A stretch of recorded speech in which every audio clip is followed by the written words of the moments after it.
Serious, Redditors who've survived a kidnapping, what's your story?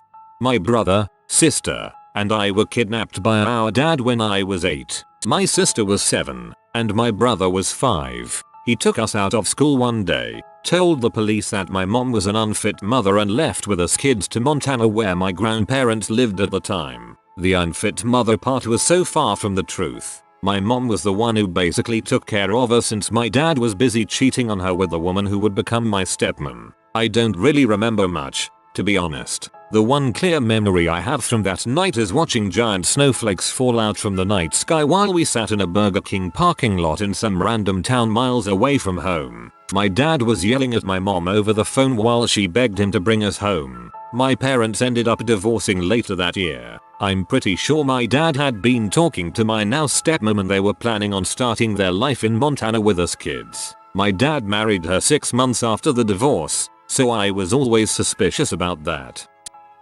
When I was around a teenager, I want to say around 14-16, I would go on morning jogs. I started to see this white van parked on the street randomly. No one ever seemed to be in it, but I would take notice of it because it stuck out in the neighborhood. I think I saw it for about a week. Then one evening I was walking down to my dojo in the evening and I noticed the white van following me. I decided to take a different route than I usually took to the dojo with the one I took on my morning walk, which was a shortcut I would take with my friends sometimes to the store. I saw that the van was continuing to follow me. I slowed my pace and let the van catch up to me. When I was next to this fence that I knew I could jump, I pretended to fiddle with something for a second until the van pulled up next to me. I jumped the fence and ran down this field that I know let out behind my dojo. I do remember looking back and seeing this man trying to get over the fence but kind of being stuck on the top. That was the moment it finally clicked, this is real. I ran as fast as I could and I told my instructor's assistant what had happened and what irony it would have been if I was kidnapped on my way to my self-defense class. I stopped going for my early morning walks and stopped going to class. But another time before that, when I was a toddler, I faintly remember my cousin being kidnapped. She and my aunt were living with my family while my aunt was going through marriage problems and cancer treatments. My cousin and I were playing in the driveway when my uncle came and asked if she wanted to see his new car. He took her and tried to drive away with her. I remember my aunt screaming, running after the car. My father apparently jumped in his car and somehow cut him off or something, which led my uncle's car half up on the sidewalk. I remember my aunt and cousin screaming and crying as she ran back into our house and my father's face being all cut up. My aunt died later that year and my uncle won custody of my cousin. She doesn't remember any of it and I never had the heart to tell her. I was almost abducted once. When I was 13, my friend and I were walking down the road when a guy pulled up in an SUV next to us, saying stuff like, "Hey, pretty girls, come here. I want to talk to you." The guy opened the door to step out, and we ran away. He got back into the car and started chasing us down the road. This was in a trailer park. We sprinted diagonally across empty lots between the parallel roads to get to a different friend's trailer on the opposite road. The guy turned down the connecting road and sped up to cut us off. We made it to my friend's trailer and snatched the door open right as the guy was pulling up to us. My friend's door was never locked. I figured out then that they never locked the door because the lock knob itself was broken, so I couldn't lock it behind us. And my friend and his dad weren't home. I was completely freaking out. I grabbed a big kitchen knife and waited in front of the door. I swear to God I would have tried to kill anyone who tried to step through. I was so scared I could barely see straight. The guy drove away after a minute, but it took what felt like forever before we felt safe enough to try and leave and go back home. My now husband and I were kidnapped in Vietnam by a fake taxi. We followed all the rules. We only used reputable cab companies and made sure they had a meter before getting in, until we realized that the meter was going way too fast and the nose to roll down the windows were removed, and the doors could only be unlocked by the driver. He took us to where we wanted to go, which turned out to only be less than a km away. I don't know why the hotel said it would be too far to walk, but then wouldn't let us out of the taxi until we paid $25, which was all our spending money for the day. When we tried to get the attention of a guard at the museum, he drove to a more secluded area. We ended up pooling our funds to pay the ransom. We just barely had enough on us and had to go find a bank machine afterwards. I have no idea what would have happened if we didn't have enough on us.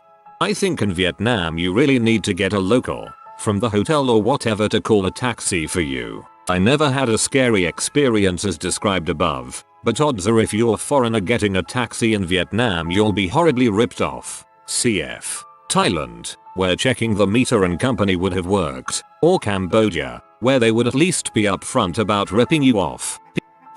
When I was 16 I was taking a family road trip through Mexico with my parents and younger sister. There was a roadside vendor stand and we hoped they had food since we hadn't expected the length of the drive. In a matter of second, it's really a blur. My adrenaline starting pumping and my memories get foggy from here on out. They had some sort of weapons pointed towards us. They wanted our money and jewelry and car and drove off, leaving us stranded with a stand of cheap tourist goods. Not too long went by and a trucker picked us up, but the cops either didn't believe us or didn't care because they did nothing to help us, and it took us a week to call our friends in America to drive down and pick us up.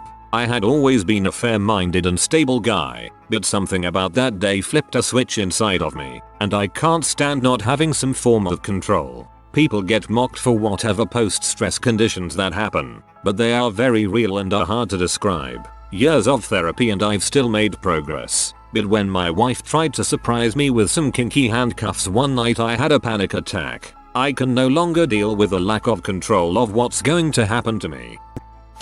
This is a hard story to share, and if you check my post history, you'll see I considered committing suicide a few months ago, but I probably need to share it so I can move on. So, about 4 months ago, I went to go see a friend about a possible investment opportunity in the business that I was running. As it turned out, he decided to put me through what's called a kidnapping experience. This entailed getting on the darknet and finding someone who is willing to perform this action. However, these people he hired actually knew me and didn't like me. I ended up being kidnapped and tortured for 3 days until I was able to escape and actually threw myself into oncoming traffic so I could get away from my captors. 27 staples in my head and many broken bones later, I got out of the hospital 6 days later. It was a tough experience and I'm still trying to get through all the baggage that comes with it, but I'm getting there. When I was about 4 years old, around 1975, I was playing near the train tracks by my house. It was the furthest away my mom let me play. I think she could still see me from our house, but she was inside doing chores and one of our neighbor's kids came over and somehow talked me into following him. He was in his early teens. We started going through the field across the train track, farmland, and I got scared and wanted to go back. He grabbed onto me and kept walking. I don't know how far we went but we crossed a small 2-lane highway. He said he was going to throw me into the ditch and alligators were going to eat me. As a 4-year-old this scared me more than the fact that this weirdo had taken me away from my mom. He threw me into the ditch next to the highway and started punching me. Luckily, at about that time, a woman was driving by and saw us. I don't recall the details but somehow she got me back home. The police were already at my house. My mom had checked on me and when she couldn't find me she called the police. I don't know what happened to the boy. They moved shortly after this and their house was some sort of hoarder place with crap smeared on the walls. There was trash piled high everywhere in it. Side note, there were several strange kids in this neighborhood. I caught one trying to drink gasoline from our lawnmower. He had the cap off. Maybe he was just sniffing it, but 4-year-old me thought he was trying to drink it. I pulled him by his hair and he just held onto the mower. And a teenager across the street from us told me his mom had lemonade on her bus. She drove a school bus, and when I got on the bus he pulled his pants down and said, "Here, come get your lemonade." I bolted off there. Yeah, weird neighborhood.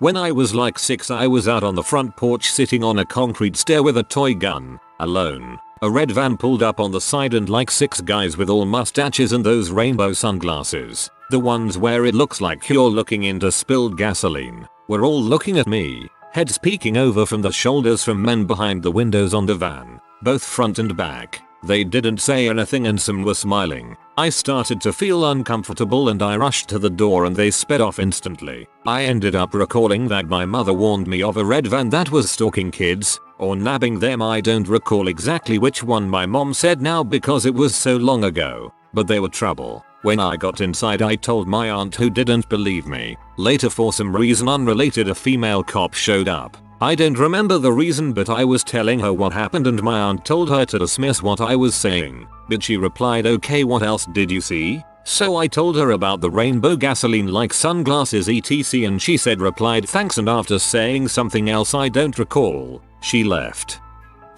This will probably get buried, but here goes. As a teen I was into the thug, or what I thought thug persona was. I liked the tough guys. One was a drug dealer, not sure what kind. The less I knew the better, and that was understood on both parts. I drove him to a deal one night. Neighborhood I didn't know. I'm driving. He's passenger. When I parked, the buyer jumped in behind me. Before we knew it, there was a person at both our windows with guns pointed right at us. They ushered us out the car, stripped both of us naked and threw us in the trunk. They drove around for what seemed like forever. I prayed the entire time while he was cramped up next to me like a little bee crying. They finally parked, yanked us out the trunk and threw us on the ground. Pistol whipped him a few times to find out where his real stash was. Shoved the muzzle of a gun up my vag as a way to intimidate him. I think I was in shock that I actually put myself in this position. I didn't do anything. Didn't scream, cry,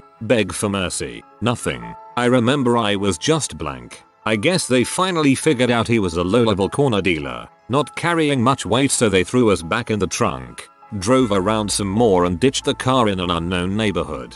He finally got balls knowing they were gone and kicked the backseat out and was about to run to the nearest house butt-ass naked. I saw they left everything in the car. Keys, clothes, shoes, even the puppy that was riding with us when we were going to the deal. Yay. No dead puppy. They did take my jewelry and did. I drove us back to his brother's house. His family and friends all asked what happened. By this point I was pee and done. Didn't want to deal with it, so I left. Never called police because, well, who calls about getting kidnapped in a drug deal gone bad? Saw him a few times after that. Cut him off for good when I walked in his house and he was sleep naked next to a fat bee. I was stupid as heck. So let me preface this by saying the kidnapper did not actually manage to get away with me, thankfully, and my story is nowhere near some of the replies I've read. That being said, I'm sharing it anyways because it's still a very vivid memory for me after nearly 24 years. It is really one of the few memories I have from when I was this young, but I guess some things just stick with you. I remember my mom was pregnant and that's why she wasn't outside with me, so I had to have been 4. It also had to have been summer because the window unit was in and running that day. I remember it wasn't long before sunset because my mom didn't want me to get sunburned and it had been very hot. I was the youngest kid in my neighborhood, so I didn't exactly have many friends. We lived in a house on the corner of a busy street in a lower middle class neighborhood. One of my favorite things to do was to take my Barbies and Hot Wheels and play with them in the soft dirt that was around the foundation of the house. We had a large shrub in the front yard that sat right by the porch and met up with the back of the window unit. I loved going back there as a kid because it provided nice shade and it was my own imaginary clubhouse. My mom didn't mind it because she could sit on the porch and watch me easily, and if she had to run in to answer the phone or something I could be easily heard when the window unit was turned off. That day the unit was on though due to the heat and my mom was on the phone with my grandma. I remember an orange pickup truck pulling up very slowly right at the corner of the intersection and just sitting there. I was fully aware of stranger danger and always was an observant and somewhat distrusting child. My mom was one of those moms who never knew how to keep her kid from doing something other than to scare them out of it. So if a stranger approached me I was told to scream, otherwise I might never see mommy and daddy again. After a few moments I went back to playing, and when I looked up again there was a man leaning against the truck just watching me. I stopped playing and stared. I started to gather up my toys and he bolted up the yard towards me. I screamed bloody murder, dropped my toys and climbed up on the porch. I ran in the house screaming and crying and trying to tell my mom what had happened. By the time she got it out of me we looked out the window and the truck was gone. I remember sometime later my mom was watching the news when she called me into the room to ask me if the truck of the man who tried to grab me was orange. When I told her it was, she had me watch the report with her. There was a sketch of a man who looked like him and the reporter had described him with blonde hair. I honestly don't recall why he was wanted or anything beyond that. I just remember telling my mom that was the man that tried to grab me. I was volunteering in rural Kenya. Meru. In 2008, after a day of work, my colleagues and I had a beer at a cafe that was 400 meters from our compound. We were the only white folks in the area. Since we all been there for a few weeks, the locals took notice of our behaviors and routine. The first evening that we weren't accompanied by our driver, he was usually with us. It was around 5:30 p.m. and it was getting dark. We finished our beers and started walking back to the compound. On the narrow dirt road, a Toyota station wagon approached us from the front and we moved to allow it pass. Moments later the same car approaches from the rear. We allow it to pass around us and once it does the vehicle stops and 4 men in suits rush out of the vehicle with guns and machetes. They kidnapped all 4 of us and threw us into the car and drove off fast. They take us to a wooded area and walk us at gunpoint into the woods. There was 2 girls in the group I was with, and the kidnappers started sexually assaulting them and ripping off their clothes. They took us to a heavy populated area. We were seen as they took us into the woods. Once deep into the woods, they had us kneel. They started stripping us of any valuables. Since they were behind me and one had a machete on my throat, I thought I might be executed in that moment. Luckily, after that stripped us down they bailed. I suppose that the locals was witnessing all this go down and they let us go. That's the skinny on my experience.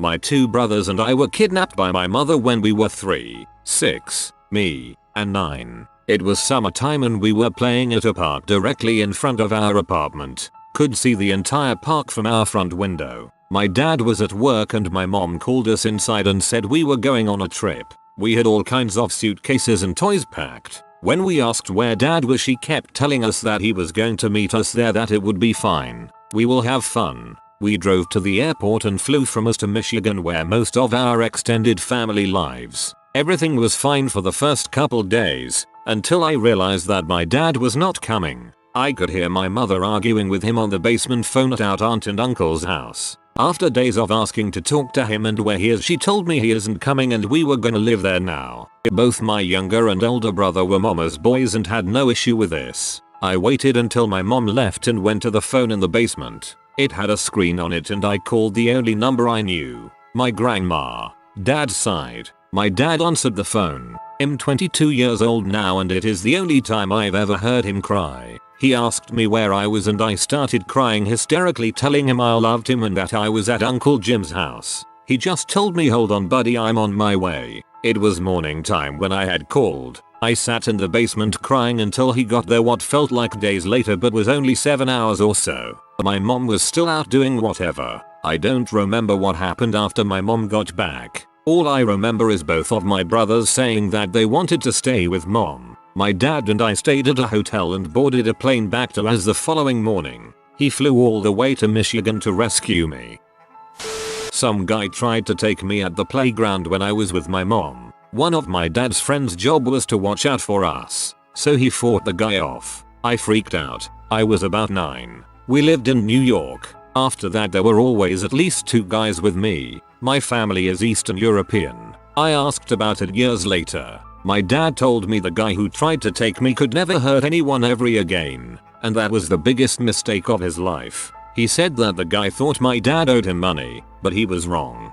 I think your dad and his friends are in the Mafia.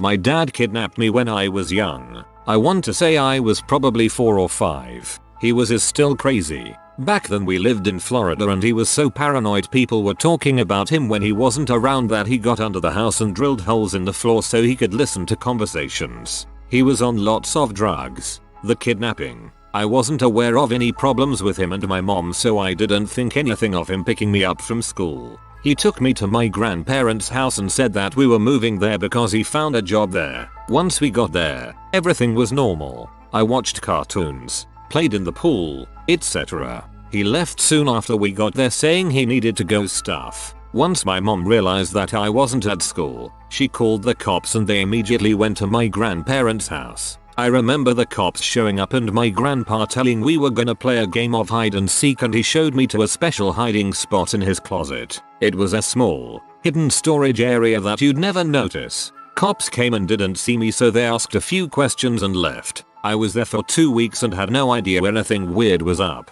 My dad didn't come back to the house though. I was told he was working.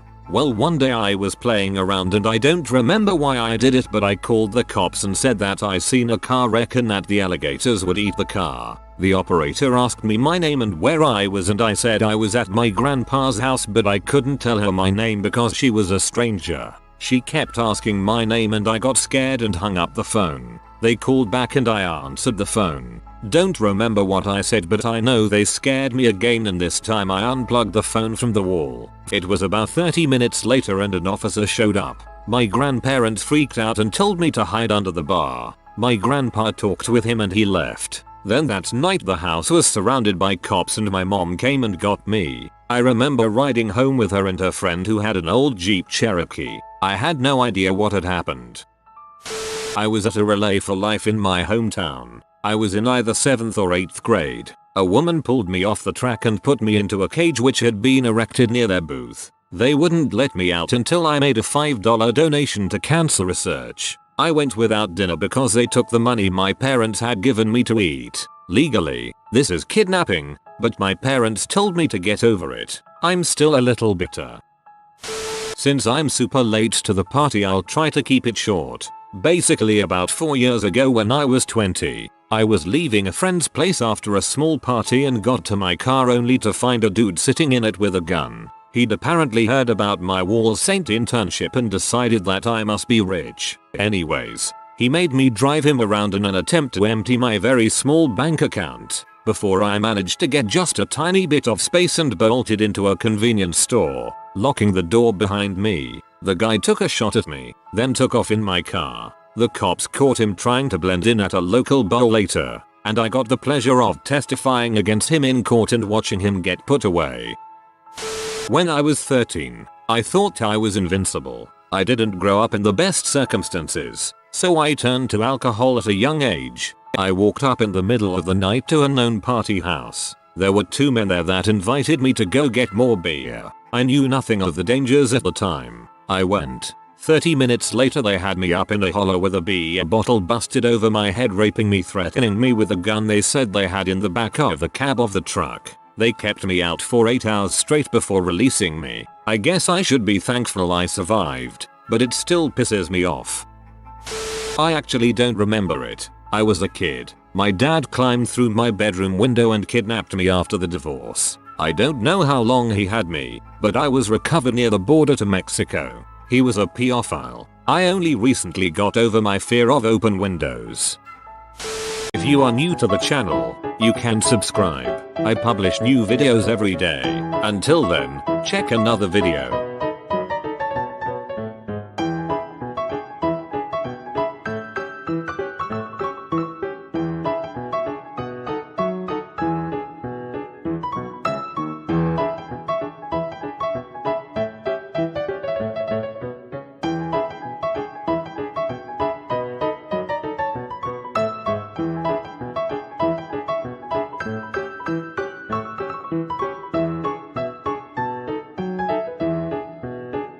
Bye for now.